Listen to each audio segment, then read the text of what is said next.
की शुरुआत करते हैं और नजर डालते हैं इस वक्त तमाम खबरों पर टॉप न्यूज में। आज होगी G20 समिट की दूसरी बैठक। 8:15 से 9 बजे तक सभी विदेशी मेहमान पहुंचेंगे राजघाट। राजघाट पर लीडर्स लाउंज के अंदर शांति दीवार पर होगा हस्ताक्षर। सुबह 9 बजे से 9:20 तक पीएम मोदी के साथ जो बाइडेन जाएंगे राजघाट। कई राष्ट्र प्रमुख और प्रतिनिधि भी रहेंगे मौजूद। महात्मा गांधी की समाधि पर की जाएगी पुष्पांजलि अर्पित।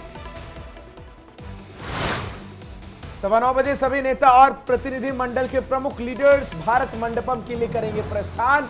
सुबह 9:40 से 10:15 तक शिखर सम्मेलन स्थल भारत मंडपम में नेताओं और प्रतिनिधि मंडल के प्रमुखों का होगा आगमन। सुबह 10:15 से 10:28 तक भारत मंडपम के साउथ प्लाजा में होगा वृक्षारोपण समारोह। 10:30 बजे से दोपहर 12:30 बजे तक बैठक में हमारा भविष्य मुद्दे पर होगी चर्चा। G20 बैठक के बाद होगी मेहमानों से द्विपक्षीय मुलाकात। मुलाकात के बाद होगी मेहमानों की वापसी।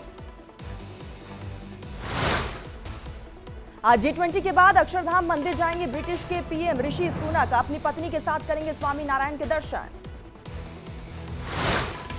G20 बैठक के बाद दोपहर 1 बजे रूस के विदेश मंत्री करेंगे प्रेस वार्ता। G20 समिट के बाद दोपहर 2 बजे तुर्की के राष्ट्रपति को यहां पर राष्ट्रपति की भी प्रेस कॉन्फ्रेंस आयोजित। तुर्की के राष्ट्रपति के बाद भारत के विदेश मंत्री एस जयशंकर भी करेंगे प्रेस कॉन्फ्रेंस। G20 बैठक के बाद दोपहर 3 बजे जापान के पीएम की होगी प्रेस कॉन्फ्रेंस। G20 समिट के बाद आज शाम 5 बजे ब्राजील के राष्ट्रपति भी करेंगे प्रेस कॉन्फ्रेंस। पहले दिन G20 की बैठक में हुए थे कई बड़े समझौते। Bharat Europe middle east corridor की शुरुआत। 8 देश होंगे शामिल। G20 के पहले दिन प्रधानमंत्री मोदी ने लॉन्च किया था ग्लोबल बायोफ्यूल अलायंस। पेट्रोल में 20% एथेनॉल मिलाने का प्रस्ताव। G20 में हुए 2 बड़े समझौते पर बोले अमेरिकी राष्ट्रपति बाइडेन। कहा कि एक परिवार एक भविष्य के लिए शुक्रिया, यह भविष्य का कॉरिडोर है। G20 समिट पर बोले विदेश मंत्री एस जयशंकर। नई दिल्ली घोषणा पत्र मंजूर किया गया। एक धरती, एक परिवार और एक भविष्य पर जोर। विदेश मंत्री एस जयशंकर ने कहा कि यह युद्ध का युग नहीं है।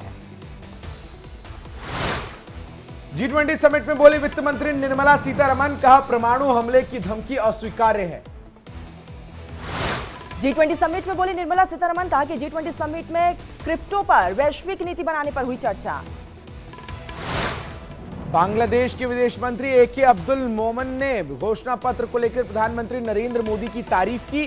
कहा घोषणा पत्र पर सभी की सहमति प्रधानमंत्री मोदी के नेतृत्व के कारण है। उन्होंने बहुत अच्छा काम किया। G20 के दूसरे सत्र में वन फैमिली पर हुई चर्चा। साझा घोषणा पत्र पर बनी सहमति। पीएम बोले घोषणा पत्र की देता हूं सहमति। सभी मंत्री अधिकारियों का अभिनंदन।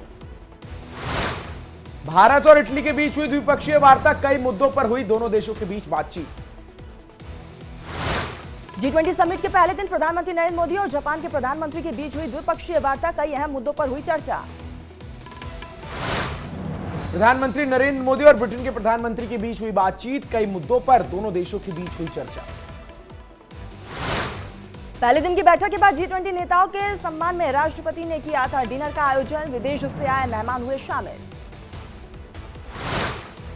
G20 में राष्ट्रपति ने ग्लोबल लीडर्स के साथ भारत के नेताओं को भी किया था आमंत्रित। सरकार के साथ साथ विपक्षी नेता भी डिनर पार्टी में रहे मौजूद। यूके के पीएम ऋषि सुनक ने केंद्रीय विज्ञान और प्रौद्योगिकी राज्य मंत्री जितेंद्र सिंह से मुलाकात की है। दिल्ली के भारत मंडपम में यह मुलाकात हुई। केंद्रीय वित्त मंत्री निर्मला सीतारमण से भी यूके के प्रधानमंत्री ऋषि सुनक ने की मुलाकात। रात्रि भोज पर संवाद के दौरान मिले दोनों नेता। राष्ट्रपति के आमंत्रण पर रात्रि भोज में महाराष्ट्र के सीएम एकनाथ शिंदे भी शामिल हुए। ब्रिटिश पीएम ऋषि सुनक के साथ महाराष्ट्र के सीएम एकनाथ शिंदे और केंद्रीय मंत्री अश्विनी चौबे ने मुलाकात की। G20 समिट के डिनर कार्यक्रम में देशी नेताओं का दिखा अलग अंदाज। नीतीश कुमार और झारखंड के मुख्यमंत्री हेमंत सोरेन एक साथ आए नजर। संसदीय कार्य मंत्री प्रहलाद पटेल के साथ नजर आई ममता बनर्जी। G20 में लगा दिग्गजों का मेला। अमेरिकी राष्ट्रपति जो बाइडेन ने बांग्लादेश की प्रधानमंत्री शेख हसीना के साथ सेल्फी ली। बांस शिल्प को बढ़ावा देने के लिए G20 समिट में चंद्रयान 3 को दिया गया महत्व। महाराष्ट्र मंडप में बांस से निर्मित लैंडर और रोवर बनाया गया। G20 को लेकर राजस्थान के मुख्यमंत्री अशोक गहलोत का गंभीर आरोप। हेलीकॉप्टर को दिल्ली में लैंडिंग की इजाजत नहीं देने का लगाया आरोप। गृह मंत्रालय ने आरोपों को किया खारिज। कहा, प्राइवेट जेट से आने के लिए मंजूरी जरूरी। यूपी में नंद बाबा दुग्ध मिशन को धरातल पर उतारने में जुटी योगी सरकार। कमेटी का किया गया गठन। 22 जनवरी को हो सकती है रामलला की प्राण प्रतिष्ठा। पीएमओ लगाएगा तारीख पर अंतिम मुहर। अयोध्या में वीएचपी के हाथों में होगी रामलला के प्राण प्रतिष्ठा कार्यक्रम की व्यवस्था। तैयारियों को लेकर आज शुरू होगी 2 दिवसीय बैठक। अयोध्या में पर्यटन को बढ़ावा देने के लिए मुख्यमंत्री योगी आदित्यनाथ की एक और पहल। योगी सरकार ने अयोध्या में शुरू की जटायु क्रूज सर्विस। क्रूज में एक साथ बैठ सकते हैं 70 यात्री।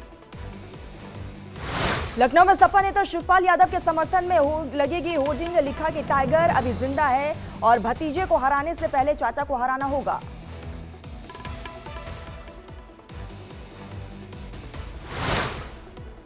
आज नीदरलैंड के दौरे पर रहेंगे राहुल गांधी। एक यूनिवर्सिटी में देंगे गेस्ट लेक्चर। राहुल गांधी के साथ ओवरसीज कांग्रेस के अध्यक्ष सैम पित्रोदा भी रहेंगे मौजूद। कांग्रेस महासचिव प्रियंका गांधी आज जाएंगी राजस्थान। टोंक में जनसभा को करेंगी संबोधित। मुख्यमंत्री अशोक गहलोत के साथ 1000 ग्रामीण इंदिरा रसोइयों का शुभारंभ करेंगी प्रियंका गांधी। राज्य सरकार ने अब ग्रामीण क्षेत्रों में भी 1000 इंदिरा रसोइयों को खोलने का लिया है फैसला। बिहार के शिक्षा मंत्री चंद्रशेखर का विवादित बयान। मोहम्मद साहब को बताया मर्यादा पुरुषोत्तम। कहा कि बुराई को खत्म करने के लिए ईश्वर ने उन्हें धरती पर भेजा। बिहार के बीजेपी सांसद जनार्दन का सनातन पर बड़ा बयान। कहा, भारत में जो सनातनी नहीं है वो अधर्मी है। राजस्थान में अपनी सरकार के खिलाफ आगे आए एमएलए भरत सिंह। कहा कि मेरे सरकार से कोई भी निजी स्वार्थ या फिर विरोध नहीं है। मेरे लिए सीएम अशोक गहलोत जिंदाबाद है और रहेंगे, मगर गृह मंत्री मुर्दाबाद है और मुर्दाबाद ही रहेंगे। राजस्थान के बीजेपी प्रभारी अरुण सिंह ने की प्रेस कॉन्फ्रेंस। कहा, जनता कांग्रेस सरकार से मुक्ति चाहती है।